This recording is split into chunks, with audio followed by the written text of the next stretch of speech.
जय हिंद दोस्तों। एक तरफ है हमारे भारत के इंडियन आर्मी के पैराशूट रेजिमेंट के special force unit para SF, दूसरी तरफ है इंडियन नेवी के खतरनाक मार्कोस कमांडोज। एयर डिफेंस का आज के इस वीडियो में इन दोनों के काम को अलग अलग तरीके से देखेंगे। कौन सा कमांडो, कौन सा स्पेशल फोर्स पर्सनल्स किन कामों के लिए ट्रेंड होते हैं, इन दोनों में अंतर क्या है और कब कौन से कमांडोज को कहां पर डिप्लॉय किया जा सकता है। लेकिन वीडियो शुरू करने से पहले एयर डिफेंस यूट्यूब चैनल को सब्सक्राइब कर लीजिए इसी तरह के डिफेंस रिलेटेड इंटरेस्टिंग वीडियोस आगे देखने के लिए। इंडियन आर्मी के पैरा स्पेशल फोर्सेस सिर्फ भारत में ही नहीं बल्कि इस पूरी दुनिया में अपनी बहादुरी, साहस और वीरता के लिए मशहूर है। इंडियन आर्मी में काफी सारे रेजिमेंट है, लेकिन उनमें से पैराशूट रेजिमेंट के स्पेशल फोर्स यूनिट को कहा जाता है para special force commandos. Para special force में काफी सारे यूनिट्स भी हैं, जैसे 1, 2, 3, 4, 9, 10, 11, 12 और 21 para special forces. Indian army para special forces को यूज करती है hostage rescue, counter terrorism, unconditional warfare, special operations, counter insurgency और वॉर जोन में भी इन्हें दुश्मनों से लड़ने के लिए एयरलिफ्ट करके बैटल फील्ड में उतारा जाता है। पैरा स्पेशल फोर्सेस, ये नाम ही काफी है दुश्मनों के अंदर डर बिठाने के लिए। ये हाईली ट्रेंड होते हैं माउंटेन वॉरफेयर, जंगल warfare, desert warfare, hand to hand combat, counter insurgency, counter terrorism जैसे ऑपरेशंस को अंजाम देने के लिए। पैरा स्पेशल फोर्सेस के बंदे वॉर जोन में भी अपनी साहस और बलिदान का परिचय दिया है। 1965, 1971 और 1999 के कारगिल युद्ध में भी इन्होंने अहम भूमिका निभाई है। कारगिल युद्ध में ऑपरेशन गोल्डन बर्ड को अंजाम दिया था ये पैरा एसएफ के कमांडोज ने ही। इसके अलावा भी operation khukri, operation मंधोल, surgical strike जैसे ऑपरेशंस को इन्होंने बेहतरीन तरीके से अंजाम दिया है। जैसे कि इंडियन आर्मी एक स्थल सेना है, लेकिन स्पेशल फोर्सेस होने के नाते पैरा स्पेशल फोर्सेस को स्थल, जल और वायु तीनों तरह की ही कंडीशंस में लड़ने के लिए तैयार किया जाता है। लेकिन पैरा स्पेशल फोर्सेस की खासियत है स्थल में युद्ध को अंजाम देना। जल और वायु के लिए इंडियन नेवी के मार्कोस और इंडियन एयरफोर्स के गरुड़ कमांडोज मौजूद हैं। स्थल में गर्म लावे जैसे रेगिस्तान हो, चाहे जंगल हो,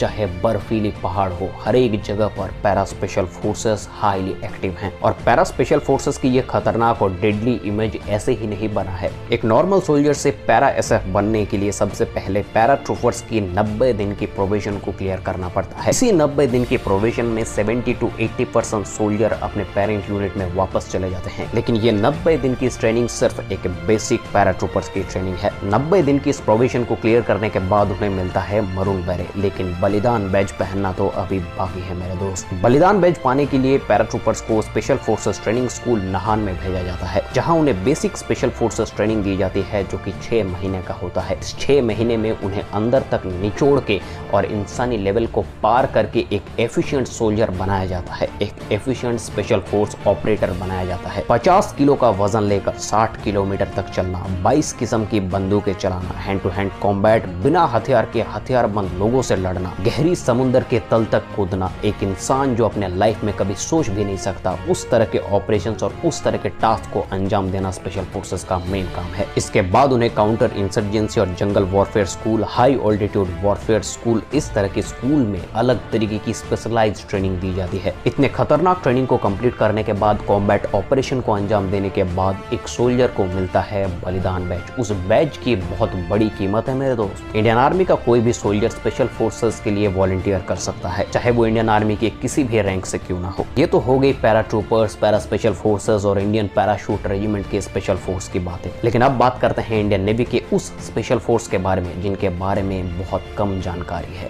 और इस दुनिया का सबसे खतरनाक और डेडली स्पेशल फोर्स माना जाता है इंडियन नेवी के मार्कोस यानी कि मरीन कमांडोज को। ये वो कमांडो यूनिट है जो क्या कर सकता है और क्या नहीं कर सकता इसका कोई डेफिनेशन नहीं है। अमेरिका के navy seal one of the best special force है इस पूरी दुनिया का, लेकिन उससे भी ज्यादा बेहतरीन special force Indian marine commandos को माना जाता है। इनका मोटो है द फ्यू द फेयरलेस। ये संख्या में बहुत कम होते हैं, लेकिन इनके अंदर किसी भी तरह का डर नहीं रहता है। ये बहुत ही ज्यादा क्लासिफाइड फोर्स है इंडियन आर्म्ड फोर्सेस का, जिनके बारे में पब्लिक डोमेन में बहुत कम जानकारी उपलब्ध है। अगर कोई भी नेवी पर्सनल मार्कोस ट्रेनिंग को कंप्लीट करता है तो वो इंसानी बैरियर को तो हटा ही चुका है, इसके अलावा भी वो क्या कर सकता है इसके बारे में अंदाजा पब्लिक डोमेन में तो अवेलेबल है ही नहीं। इन्हें खास तरह से अंडर वाटर ऑपरेशंस के लिए ट्रेंड किया जाता है। ऐसा कहा जाता है कि एक मार्कोस कमांडो जितनी देर तक अपनी सांस पानी के अंदर रोक सकता है, वो एक इंसान के लिए रोक पाना लगभग नामुमकिन है। मार्कोस कमांडो हर एक तरीके की सिचुएशंस को हैंडल कर सकती है, चाहे काउंटर इंसर्जेंसी हो, चाहे counter terrorism professionalism. Marine commandos की ट्रेनिंग को कंप्लीट करने के बाद उन्हें एक ब्लड ओथ रिचुअल से भी गुजरना पड़ता है, जिनका सिर्फ एक फोटो इंटरनेट पे अवेलेबल है। इसके बारे में मैंने एक वीडियो बनाया हुआ है, अगर आप वो देखना चाहते हैं तो आप डिस्क्रिप्शन बॉक्स चेक कर लीजिए। वैसे तो मरीन कमांडोज के ऑपरेशंस के बारे में ज्यादा पब्लिक डोमेन में अवेलेबल नहीं है, लेकिन ये मरीन कमांडोज झेलुम नदी और वुलर लेक एरियाज में बहुत सारे काउंटर इंसर्जेंसी ऑपरेशंस को अंजाम दिया है। मार्कोस कमांडोज बनने के लिए 3 साल की ट्रेनिंग होती है, जहां पर ये ट्रेनिंग पैरा स्पेशल फोर्सेस से काफी ज्यादा हार्ड होता है, जहां पर सोल्जर्स की ड्रॉप आउट रेट 98 to 99% तक होता है। मरीन कमांडोज के हर एक सोल्जर्स फ्री फॉल क्वालिफाइड भी करते हैं, जो कि हाहो और हालो जंप के नाम से भी जाना जाता है। हाहो और हालो जंप के बारे में अगर जानना चाहते हैं तो डिस्क्रिप्शन बॉक्स प्लीज चेक कर लीजिए। मार्कोस स्पेशल फोर्सेस के कमांडोज सब मरीन से लेकर के